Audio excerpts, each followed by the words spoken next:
जय हिंद दोस्तों। तो आज है जैसा 26 नवंबर हमारा आज ही के दिन हमारा कॉन्स्टिट्यूशन डे जो बन के तैयार हुआ था।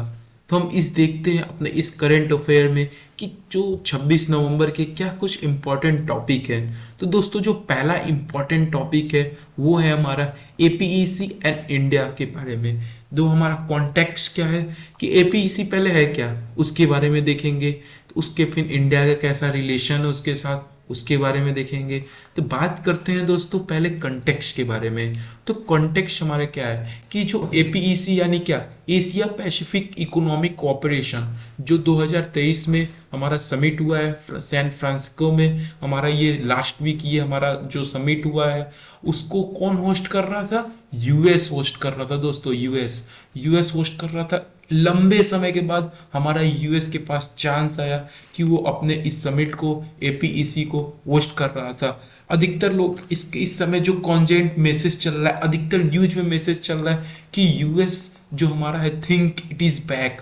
यूएस ऐसा सोच रहा है कि हम वापस आना चाहते हैं। अब इसका मतलब ये मैसेज हमारा क्या स्प्रेड हो रहा है कि कैसे यूएस अपना फिर से टेरिटरी क्या है अपना इस्तेमाल इस टेरिटरी को एक्सपांड कर रहा है। जो इस समिट का एडॉप्शन है दोस्तों, इंपॉर्टेंट पॉइंट है कि इस समिट का जो एडॉप्शन है वो क्या है? Golden gate declaration. आपके प्रीलिम्स में क्वेश्चन पूछ सकता है कि ये गोल्डन गेट डिक्लेरेशन आखिर में किस समिट में हुआ था। तो दोस्तों आपको याद होना चाहिए जो गोल्डन गेट हमारा डिक्लेरेशन है वो हमारा एपीईसी हमारे समिट में हुआ था जो कि हमारा यूएस होस्ट कर रहा था। इस गोल्डन गेट डिक्लेरेशन का जो मोटो क्या था, ऑब्जेक्टिव क्या था? उसका ऑब्जेक्टिव है इस बार का creating a resilient and sustainable future for all member economics. जो हमारे इस एपीईसी में मेंबर हैं उनके इकोनॉमिक्स को, उनके जो फ्यूचर को हो, हम उस पर फोकस करेंगे। कैसे वो रेजिलिएंट यानी प्री प्रिपेयर्डनेस, कोई भी घटना हो रही है उससे पहले वो क्या क्या कर सकते हैं उसके बारे में उनको सोचे। उनके इकोनॉमिक को डेवलपमेंट कैसे करें। जो इस में मेंबर हैं, जो हमारे एपीईसी यानी एशिया पैसिफिक इकोनॉमिक कोऑपरेशन के जो मेंबर हैं उनको कैसे ये करें कि कैसे इनका इकोनॉमिक डेवलपमेंट हो। दोस्तों याद रखिएगा कि एपीईसी का मेंबर इंडिया नहीं है। इंडिया केवल एक ऑब्जर्वर स्टेटस की तरह है। एक इंडिया क्या है? ऑब्जर्वर स्टेटस की तरह है। केवल इंडिया एपीईसी का मेंबर नहीं है। अब इसके आउटकम क्या है? जो ये एपीईसी जो हमारा समिट हुआ उसके आउटकम ये है कि यूएस और चाइना का जो रिलेशन है फिर से वो कहीं ना कहीं हमें इम्प्रूव होते हुए दिखा है। ये जो यूएस और चाइना का रिलेशनशिप है वो इम्प्रूव हुआ है। तो इससे इंडिया को क्या दिक्कत होगा? जैसा कि हम जान रहे हैं कि इंडिया जो है वो क्या कर रहा है? काउंटर कर रहा है चाइना को, काउंटर कर रहा है चाइना को। लेकिन अगर इसका रिलेशन यूएस के साथ अगर पॉजिटिव होता है तो इंडिया को कहीं ना कहीं फोकस करना होगा अपने टेरिटरी पे। क्योंकि जैसा कि हम जानते हैं कि जो इंडिया है वो क्या कर रहा है? अपने टेरिटरी को क्या कर रहा है? अपने टेरिटरी को फोकस कर रहा है इंडिया। लेकिन चाइना यहाँ पे क्या कर रहा है? दबाव डाल रहा है। तो अगर चाइना का और यूएस का रिलेशनशिप अच्छा हुआ तो कहीं ना कहीं इंडिया हमारे लिए परेशानी का दिक्कत होगा, हमको सोचने का दिक्कत होगा। इसलिए हमारा जो आउटकम है कि यूएस और चाइना क्या है अपने फिर से वो बात कर रहे हैं। वो कम्युनिकेशन को जो मिलिट्री सेक्टर है, जो डिफेंस सेक्टर है, उस पर वो क्या कर रहे हैं? दोबारा टॉक कर रहे हैं। पहले इनके में क्या था? लंबे समय तक गैप बन गया था यूएस और चाइना में। जैसे कि हमारा यूएस और इंडिया से रिलेशन काफी अच्छे तक हो गया था। जैसे हमने डिफरेंट डिफरेंट 5G टेक्नोलॉजी, अगर हम बात करें दोस्तों कि इंडिया इंडिया और यूएस का क्यों रिलेशन अच्छा हो गया था। इंडिया और यूएस में हमारा रिलेशन इसलिए दोस्तों अच्छा हुआ था क्योंकि हम यहाँ पे यूएस हमारा 5G टेक्नोलॉजी बनाने में हेल्प कर रहा था। यूएस जो है हमारा सेमी कंडक्टर के ऊपर फोकस कर रहा था इंडिया में कैसे डेवलप हो। क्योंकि लोग एक अलग इनिशिएटिव खोजते हैं। अगर चाइना नहीं कर रहा था हेल्प तो यूएस हमारा क्या कर रहा था? हेल्प कर रहा था। 5G टेक्नोलॉजी जो हमारे सेमी कंडक्टर टेक्नोलॉजी है ये सारे कुछ में क्या है? मैन्युफैक्चर करने में हमारा क्या कर रहा था? हेल्प कर रहा था। लेकिन उस दौरान जो हमारा यूएस और चाइना का जो रिलेशन था वो हमारा कहीं ना कहीं गड़बड़ नजर आया था, जिसके कारण जो हमारा यूएस है और यूएस के जो रोड अलायंस है वो अपना खुद का इंफ्रास्ट्रक्चर डेवलप कर रहे थे दोस्तों। वो खुद का अपना इंफ्रास्ट्रक्चर, क्योंकि जो बेल्ट जो जैसा कि हम जानते हैं चाइना के द्वारा जो डेवलप किया गया है वो बेल्ट जो हमारा बेल्ट एंड रोड इनिशिएटिव है वो है, उसको टैकल करने के लिए यूएस अपना खुद का एक इंफ्रास्ट्रक्चर डेवलप कर रहा था। यूएस अपना मैन्युफैक्चर खुद का कर रहा था, सेमीकंडक्टर खुद पे अपना फोकस कर रहा था। जितने भी इलेक्ट्रॉनिक्स आइटम है, जितने भी डिफेंस आइटम है दोस्तों, यूएस क्या कर रहा था, खुद अपना डेवलप करना चाह रहा था। तो लेकिन अब अगर हम बात करें इस समिट में, तो इस समिट में क्या हुआ है कि ये दोनों का कम्युनिकेशन जो है वो दोबारा से रीस्टोर्ड होते हुए हमें नजर आया है, जो कि इंडिया के लिए कंसर्न नजर आ रहा है। अगर बात करें दोस्तों, जो एपीईसी है हमारा, एपीईसी हमारा जो है वो 62% वर्ल्ड का जीडीपी कवर करता है दोस्तों, और 48% जो टोटल ट्रेड है हमारा 2021 में था, वो टोटल 48% ट्रेड हमारे जो एशिया पैसिफिक इकोनॉमिक कॉरपोरेशन के थ्रू हुआ है। जो एपीईसी है वो सब पुराना और सबसे इन्फ्लुएंशियल मल्टीलेटरल फॉर्म है, जो कि एशिया और पैसिफिक रीजन में काफी हद तक हमें डेवलप नजर होते हुए आया है। एपीईसी हमारा क्या है, एपीईसी का एक रिस्ट्रिक्शन भी है दोस्तों, कि एपीईसी हमारा रिस्ट्रिक्शन सॉरी नहीं, इस पे कोई भी बाइंडिंग कमिटमेंट नहीं है, कोई ट्रीटी ऑब्लिगेशन नहीं है। ये वॉलेंटरली अपने मेंबर के इच्छा अनुसार, अपने मेंबर के जो वांट उनके उसके अनुसार ये इनिशिएट स्टेप ले सकता है दोस्तों। तो जो एपी सॉरी जो सॉरी दोस्तों, जो एपीईसी हमारा है वो कहीं ना कहीं इंडिया के लिए एक कंसर्न नजर आ रहा है, क्योंकि यूएस और चाइना का रिलेशनशिप कहीं ना हमें स्ट्रेंथन होते हुए नजर आ रहा है। हमें इंडिया को इस समय करना क्या चाहिए, इंडिया को सोचना चाहिए, इंडिया को फ्रीली इंगेज होना चाहिए इसमें, कि कैसे भी करके वो एक वॉचडॉग की तरह नजर आए कि क्या चल रहा है, क्या एसीपी पैसिफिक जो इकोनॉमिक कोऑपरेशन उसके अंदर क्या क्या समिट हो रही है, उसके अंदर उसे फ्रीली इंगेज होना होगा, और अपने स्टैंडर्ड है, जो अपने मेंबर उनसे बात करते रहना तो चाहिए, उनको रिलेशन को टॉक हमको देखते रहना चाहिए, ताकि जो इंडिया में है एफडीआई यानी फॉरेन जो हमारे फॉरेन डायरेक्ट इन्वेस्टमेंट है वो इंडिया की तरफ नजर देखे, क्योंकि इंडिया भी हमारा क्या आता है, एशिया का ही पार्ट है दोस्तों। तो इंडिया को क्या करना चाहिए, हमेशा स्टैंड होना चाहिए, फ्रीली इंगेज होना चाहिए डिफरेंट डिफरेंट जो समिट हो रही है उसमें। जैसा कि इंडिया हमारा इस बार का ऑब्जर्वर स्टेटस ही है। इंडिया दोस्तों हमारा 1991 में जो था, जैसा कि हम जानते हैं कि एलपीजी रिफॉर्म हुआ था 1991 में, ओपन ट्रेड का जो इन्वॉल्वमेंट था इंडिया किया था। तो उस समय क्या था, कई लोग जो थे इंडिया के पक्ष में थे कि इंडिया को एपीईसी में हमको इन्वॉल्व करना चाहिए, लेकिन कई लोग क्या थे, विरोध में भी थे। क्यों? क्योंकि कई लोग सोचते थे कई सारे रूल एंड रेगुलेशन है, कई सारे रेस्ट्रिक्शन है कि ट्रेड करने में। तो उसके कारण क्या हुआ था कि इंडिया हमारा जो है वो हमारे एपीईसी का मेंबर नहीं बन पाया था। इंडिया जो है हमारा दोस्तों वो फिर क्या किया था, 1991 में रिफॉर्म करने के बावजूद भी हमारा क्या है, उस समय एडअप नहीं हो पाया था कुछ मेंबर के डिसवांट के कारण, इसलिए हमारा एपीईसी का मेंबर नहीं हो पाया। दोस्तों आप ये देख सकते हैं यहाँ पे डायग्राम जो है, यहाँ पे आपको डायग्राम दिख रहा होगा कि ये अधिकतर जो हमारा कैसे कनेक्टिविटी है, इसीलिए हमारा 48% ट्रेड क्या हुआ था, इसी के हमारा जो हुआ था, इसी के दौरान हुआ था हमारा 48% दोस्तों, 48% वर्ल्ड का ट्रेड हमारा सोचिए केवल इस एपीईसी के मेंबर के द्वारा हुआ था, और अप्रोक्स 62% जो कि जीडीपी इन्वॉल्व था दोस्तों, येट ए ह्यूज अमाउंट। लेकिन इंडिया इसका पार्ट नहीं है दोस्तों, ये भी हमारे लिए एक कंसर्न है कि इंडिया हमारा इसका पार्ट नहीं है, केवल ऑब्जर्विंग स्टेटस की तरह है। तो इंडिया को सोचना होगा कैसे हम इसमें फ्रीली इंगेज हो, फ्रीली इसमें इन्वॉल्व हो, जिसके कारण इन पे हम क्या करें, नज़र देख सकते हैं। दोस्तों आप यहाँ पे देख सकते हैं टोटल यहाँ पे कितने हमारे कंट्री हैं, रसिया है हमारा, जापान भी मेन कंट्री है हमारा, फिलीपींस है। दोस्तों क्वेश्चन भी पूछ सकता है क्या हमारा जो एपीईसी के कौन कौन से मेंबर हैं, तो यहाँ पे आप देख सकते हैं स्विट्जरलैंड, जो हमारे चाइनीज हमारे ताई पाई हैं वो इसमें इन्वॉल्व है, चाइना हमारा इसमें इन्वॉल्व है। तो कई सारे इसमें कंट्री जो इन्वॉल्व है। इंडिया नहीं इन्वॉल्व हो पाया, क्यों नहीं इन्वॉल्व हो पाया? एलपीजी के समय 1991 पे रिफॉर्म होने पर भी। और जो दोस्तों एपीईसी हमारा है वो हमारा कब बना था? 1989 में। अब 1989 में बना और इंडिया का रिफॉर्म 1991 में हुआ। तो कई सारे कंट्री क्या थे, वो नहीं चाहते थे, इसलिए हमारा इंडिया इन्वॉल्व नहीं हो पाया दोस्तों।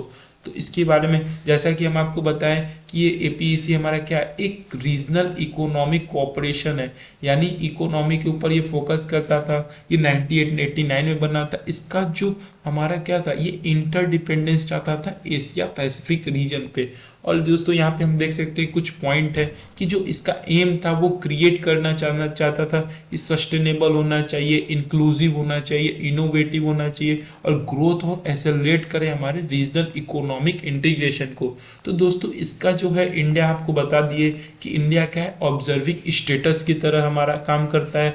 इंडिया ज्वाइन करना चाहता था हमारा 1991 में, लेकिन ज्वाइन नहीं कर पाया एलपीजी रिफॉर्म के बावजूद भी, क्योंकि कुछ चाहते थे, कुछ लोग सोचते थे कि अभी भी हमारे रूल्स रेस्ट्रिक्शन कई सारे हैं जो कि बिजनेस करने में हमको कई सारे दिक्कत नजर आएंगे। लेकिन एपी कुछ और सेकेंड रीजन का बात करें दोस्तों, तो एपीईसी जो हमारा था वो क्या था कि वो जो 1997 के बाद वो कोई भी नए मेंबर को वो लाना नहीं चाह रहा था। इसके कारण क्या हुआ, इसके इस कारण हमारा जो को इंडिया था वो इन्वॉल्व नहीं हो पाया। वो चाहते थे कि जो हमारे करंट मेंबर है उसमें भी हम क्या करें, उसमें ही हम इम्प्रूवमेंट करें, जो हमारे एग्जिस्टिंग कोऑपरेशन है उसके बीच में ही हम एग्जिस्टिंग कहीं ना कहीं कोऑपरेशन करें दोस्तों। तो ये हमारा क्या था, एपीईसी का जो टॉपिक था। इस समय कई सारे जो हमारे टॉपिक है ये कई सारे न्यूज में आए। तो अब दोस्तों इस टॉपिक को आप जरूर रिवाइज करिएगा। इसका नोट्स आपको पीडीएफ भी चाहिए तो हम इसको दे देंगे, तो आप इसको जरूर से जरूर रिवाइज कीजिएगा दोस्तों। दोस्तों अब हम अपने सेकेंड टॉपिक के बारे में बात करते हैं। तो सेकेंड टॉपिक जो हमारा है वो क्या है, climate and smart agriculture in India. अब देखिए ये टॉपिक हमारे लिए क्यों बहुत इंपॉर्टेंट है, हम ये देखते हैं दोस्तों। क्योंकि जैसे कि हम जान रहे हैं कि हमारा climate change day by day होते रह रहा है। क्लाइमेट चेंज कैसे, जैसे हमारा हीट वेव हो गए, फ्लैश फ्लड्स हो गए, कई जगह सूखा हो जा रहा है, कभी साइक्लोन आ जा रहा है। तो ये हमें निगेटिवली इम्पैक्ट दिख रहा है अपने लाइफ पे, अपने लाइवलीहुड पे हमें दिख रहा है। तो इनके कारण क्या हो रहा है, जो हमारा क्लाइमेट चेंज के कारण क्या हो रहा है, हमारा जो एग्रीकल्चर है, जो हमारा एग्रीकल्चर है वो कहीं ना कहीं डिक्लाइन नजर आ रहा है। अब हम जैसे कि जान रहे हैं कि जो इंडिया का जो पॉपुलेशन है वो क्या है, काफी हद तक ज्यादा है, डे बाय डे इंक्रीज हो रहा है। तो उसकी वजह से हमारा फूड का जो है वो डिमांड हमारे लिए इंक्रीज हो रहा है। जब फूड का डिमांड इंक्रीज हो रहा है तो कहीं ना कहीं जो हमारे फूड सिक्योरिटी है उनके ऊपर चैलेंजेस इंक्रीज हो रहा है कि वो कैसे फूड को इंश्योर करे कि सभी तक वो फूड पहुंचे। इसलिए हमारा ये जो टॉकिंग है, दो इंपॉर्टेंट इशू है जो ह्यूमैनिटी इस 21 सेंचुरी में जो फेस हमको नजर आ रहा है कि काफी हद तक क्लाइमेट चेंज और जो फूड सिक्योरिटी इनसिक्योरिटी है वो हमें आज नजर आ रहा है कि काफी निगेटिवली ये इम्पैक्ट कर रहा है हमारे जो इन्वायरमेंट में है, हमारे जो एग्रीकल्चर सेक्टर में है। जैसा कि हम जानते हैं दोस्तों कि एग्रीकल्चर हमारे रूरल पीपल होते हैं, रूरल फार्मर्स होते हैं, उनके लिए एक बेस्ट सोर्स है इनकम का। तो कहीं ना कहीं हमको ये चैलेंजेस नजर आ रहे हैं कि हमको जो क्लाइमेट है वो आपकी, जैसे आपको पता है 1.5 डिग्री सेल्सियस तक हमारा टेम्परेचर, इससे भी ज़्यादा इवन इंक्रीज हो चुका है। तो कहीं ना कहीं ये जो फूड और हमारा जो क्लाइमेट चेंज वाला जो इंटर कनेक्शन है वो हमें नजर आ रहा है। तो इसके लिए हमारा जो दोस्तों ये जो सदर्न कॉन्टिनेंट है, जो हमारा वर्ल्ड के जो सदर्न कॉन्टिनेंट है, जैसे इंडिया भी उसमें आता है, कई सारे ड्रॉट हो गए, क्लाइमेट चेंज हमको निगेटिवली देखने में आ रहे हैं कि जो हमारे एग्रीकल्चर प्रोडक्शन है उसमें हमारा निगेटिवली इम्पैक्ट है। उसके कारण जो फार्मर का लाइवलीहुड है वो कहीं ना कहीं गलत इम्पैक्ट नजर आ रहा है। तो दोस्तों आपको ये हम पॉइंट बता दिए थे, ये पॉपुलेशन एक्सपांड हो रहा है जिसके कारण डाइटरी चेंजेस नजर आ रहे हैं, उसके कारण हमारा जो फूड का डिमांड है वो भी इंक्रीज हो रहा है।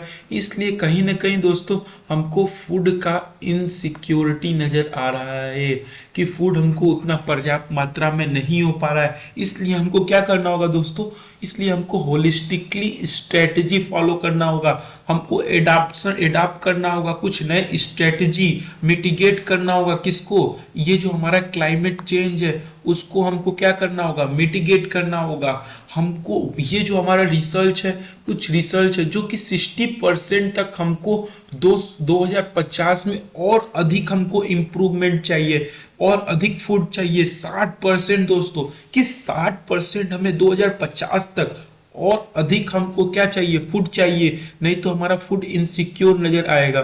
तो इसके लिए हम दोस्तों क्या एक ऑप्शन लिए, क्या टैकल हो सकता है कि जो हमारा फूड सिक्योरिटी और क्लाइमेट चेंज है उसको टैकल करने के लिए हम स्मार्ट टेक्निक अपना सकते हैं, क्लाइमेट स्मार्ट एग्रीकल्चर। ये क्लाइमेट स्मार्ट एग्रीकल्चर है क्या दोस्तों? क्लाइमेट स्मार्ट एग्रीकल्चर की जहाँ पे सपोज दैट जहाँ पे पानी ना हो, पानी का कमी हो, तो वहां पे हम क्या करें, कुछ ऐसे क्रॉप वहां पे प्रोडक्शन करें कि जो हमारा लेस वाटर कंजम्पशन है, जैसे हमारा मिलेट हो गया उसको हम उगा सकते हैं। जैसे जैसे कि हम जानते हैं दोस्तों कि जो शुगर क्रेन होता है वो लॉट्स ऑफ वाटर कंज्यूम करता है। इसको हमको क्या करना होगा, इसको हमको क्या करके मिटिगेट करके कि हमको मिलेट वहां पे उगाए। हमको कैसा फोकस करना होगा, हमको डाइवर्सिफाइंग क्रॉप प्रोडक्शन करना होगा दोस्तों, कि हमको क्या करना है, डाइवर्सिफाइंग क्रॉप प्रोडक्शन करना है। जिसके कारण क्या होगा, हमारा कहीं जो क्लाइमेट चेंज है उससे हम क्या करेंगे, इम्पैक्ट एक हमारा क्लाइमेट चेंज के साथ हम क्या करेंगे, कोऑपरेशन होगा कि जैसे जहां पे हमको कम मिल रहा है वहां पे उस टाइप के क्रॉप हो गए। जैसे एरिड रीजन में भी हमारा मिलेट क्रॉप अच्छा हो सकता है, हम ड्रिप जो हमारे ड्रिप इरिगेशन सिस्टम है उसको हम फॉलो करें। तो ये कई सारे क्लाइमेट स्मार्ट एग्रीकल्चर जो मेथड है हम उसको अपना के ये जो टैकल हमको नजर आ रहा है क्लाइमेट चेंज और इस जो हमारा एग्रीकल्चर प्रोडक्शन में, उसको हम मिटिगेट करें, एडाप्ट करें नए नए टेक्नोलॉजी को। दोस्तों जो हमारा फूड एंड एग्रीकल्चर ऑर्गेनाइजेशन है 2019 में बोला था कि जो हमारा जो क्लाइमेट स्मार्ट एग्रीकल्चर है वो क्या है, कहीं ना कहीं हमारे फूड और एग्रीकल्चर सिस्टम को ये ट्रांसफॉर्म करने में नजर आ रहा है कि ये हमारा एक चेंजेस ला सकता है, जो जिसका फोकस क्या है, सस्टेनेबल डेवलपमेंट करना है, सेफ गार्ड नजर आ रहा है। और दोस्तों जो हमारा क्लाइमेट सॉरी दोस्तों, जो हमारा क्लाइमेट चेंज, जो हमारा क्लाइमेट एंड स्मार्ट एग्रीकल्चर है वो 3 पिलर के बेस पे है। पहला पिलर क्या है कि सस्टेनेबली हमको क्या करना है, इंक्रीज करना है एग्रीकल्चर प्रोडक्टिविटी को, इनकम को हमको एडाप्ट करना है और बिल्ड करना है कैसा जो हमारा क्लाइमेट चेंज में हेल्प करे, रेजिलिएंट नेचर हो। और हमको क्या करना होगा, ग्रीन हाउस का जो गैसेस का इमिशन है उसको हमको खत्म करना होगा, एंड करना होगा, एकदम ये करना होगा। तो ये जो हमारा क्लाइमेट स्मार्ट एग्रीकल्चर है उसके बारे में हमने देखा। तो कुछ फैक्ट हम जान लेते हैं कि क्लाइमेट स्मार्ट एग्रीकल्चर के क्या क्या डायमेंशन है दोस्तों। तो डायमेंशन ये क्या है, ये हमारा वाटर स्मार्ट, कैसे हम वाटर को जो हमारा है उसको स्मार्ट तरीके से यूज कर सकते हैं। वेदर स्मार्ट हो सकता है, एनर्जी हम कैसे उसको सही अमाउंट में एनर्जी स्मार्ट, कार्बन स्मार्ट, कई सारे इसके डायमेंशन है क्लाइमेट स्मार्ट के। तो दोस्तों कोई पूछिए आपसे प्रीलिम्स से क्वेश्चन पूछ सकता है क्लाइमेट स्मार्ट प्रैक्टिस में क्या क्या इंक्लूड है, हमारा वाटर इंक्लूड है, वेदर इंक्लूड है, एनर्जी इंक्लूड है, कार्बन का जो हमारा स्मार्ट प्रैक्टिस हम उसको कर सकते हैं, जो भी हमारी है जो हमारे लैंड डिग्रेडेशन को कम करे और हमारा सॉइल हेल्थ को इम्प्रूवमेंट करे दोस्तों। तो हमको क्या करना होगा, इसके हमके वे फॉरवर्ड अगर बात करें तो हमको क्या करना होगा, हमको कई सारे मेथड, नए टेक्नोलॉजी, स्मार्ट टेक्नोलॉजी, जैसे हम यहाँ पे ड्रोन हो सकता है, ड्रोन यूज करें अपने एग्रीकल्चर सिस्टम में। उसके साथ साथ जो हमारे दोस्तों सॉइल न्यूट्रिएंट मीटर होते हैं उसको हम यूज कर सकते हैं। फिर उसके साथ साथ हम क्या यूज करते हैं, कुछ एआई टेक्नोलॉजी को भी यूज कर सकते हैं। जैसे हमारा एआई में होता है रियल टाइम मॉनिटरिंग सिस्टम हमारा हो सकता है, या तो हम रियल टाइम जो वेदर सिस्टम है उसको हम फॉलो कर सकते हैं। तो दोस्तों हमें क्या करना है, क्लाइमेट स्मार्ट एग्रीकल्चर प्रैक्टिस करना है, जो कि हमारे क्लाइमेट और एग्रीकल्चर फूड सिक्योरिटी को इम्पैक्ट करेगा, उसको डिग्रेड करेगा, उसको खत्म करेगा। कौन सा method, climate smart agriculture method दोस्तों। और कुछ हम अगर बात करें जो हमारा फूड एंड एग्रीकल्चर ऑर्गेनाइजेशन है उसके बारे में बात करें, तो ये हमारा एक स्पेशलाइज्ड एजेंसी है जो कि यूनाइटेड नेशन द्वारा लीड होता है। इंटरनेशनल जो हमारे एफर्ट है हंगर जो हमारे हंगर को होते उसको डिफीट करते हैं दोस्तों। इसीलिए हम वर्ल्ड फूड डे मनाते हैं 16 अक्टूबर पे। ये हम सेलिब्रेट करते हैं कि जो हमारे फाउंडिंग है, क्योंकि हमारा इसी दिन हमारा 1945 में हमारा FAO है जो फूड एंड एग्रीकल्चर ऑर्गेनाइजेशन है, वो उसी दिन हमारा फाउंडिंग हुआ था। ये UN फूड का एक ऑर्गेनाइजेशन है जो कि इसका हमारा हेड हमारा कहाँ पे, रोम और इटली पे है। ये हमारा इसके साथ कई सारे इसके बॉडी जो इंक्लूड है इसमें, world food programme and international fund for agriculture development, IFAD बोलते हैं इसे। कई सारे फ्लैगशिप एप्लीकेशन है, जैसे आप यहाँ पे पढ़ सकते हैं दोस्तों, ये PDF आपको मिल जाएगा, उसमें आप पढ़ सकते हैं। ये कई सारे सोफिया, सोफो, सोफी एंड सोफा एंड सोफो, ये क्या है, इसके फ्लैगशिप प्रोग्राम है। तो हमारा जो इस टॉपिक का जो ओवरऑल एनालिसिस रहा कि climate smart and agriculture in India हमारा क्या है, हमको कैसा मेथड फॉलो करना है, CSA मेथड फॉलो करना है, जो कि हमारे इस चेंजेस में, इस क्लाइमेट चेंज को चेंजेस में हमको टैकल करने में हेल्प करेगा। ये कई सारे रेजिलिएंट एंड एडॉप्टिव नेशन जो हमारा वो फॉलो करेगा, हमको कैसा क्रॉप प्रोडक्शन करना है, डाइवर्सिफाइंग, या हमको कुछ मिलेट टाइप का प्रोडक्ट फॉलो करना है, ग्रो अप, तो ये हमको क्या करेगा, ओवरऑल रिसर्च एंड एनालिसिस हमको प्रोवाइड करेगा दोस्तों। तो ये जो CSA है उस टेक्निक को हमको मेजर करने में कहीं ना कहीं दोस्तों ये हेल्प करेगा। तो इस CSA टेक्निक को हमें जरूर से जरूर अपनाना चाहिए। हम अपने फूड सिक्योरिटी जो 60% हमारा जो फूड सिक्योरिटी था उसे हमें क्या करना होगा, टैकल करने में हमको हेल्प करेगा ये फूड एंड एग्रीकल्चर ऑर्गेनाइजेशन दोस्तों। तो ये हमारा सेकेंड टॉपिक था दोस्तों।